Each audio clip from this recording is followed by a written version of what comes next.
Hi friends, இன்னைக்கு பார்த்தீங்கன்னா நம்ம தோட்டத்தில் பொறிச்ச கடலை வந்து காய வச்சு ஒரு சாக்கில் வச்சுருந்தோம். சரி கடலப்பருப்பு பொறுக்கலாம் அப்படின்னு சொல்லிட்டு எல்லாம் தொளிச்சு வறுத்தாச்சு.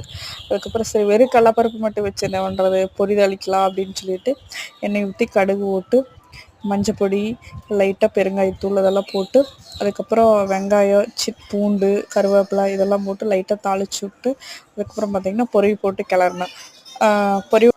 பொரி ஓட்டி கிளறதுக்கப்புறம் பார்த்திங்கன்னா சரி கொஞ்சம் முறுக்கெல்லாம் உடச்சி போடலாம் அப்படின்னு சொல்லிட்டு இந்த வீட்டில் கார முறுக்குன்னு ரவுண்டு முறுக்கு இருந்துச்சு. ரெண்டையும் பார்த்திங்கன்னா உடச்சி போட்டாச்சு. உடச்சி போட்டு நல்லா கொஞ்சம் சூடானதுக்கப்புறம் அதில் கடைசியாக கடலப்பருப்பு ஏற்கனவே வறுத்து வச்சதுனால கொஞ்சத்தை போட்டு மிதி வந்து வச்சுட்டேன்.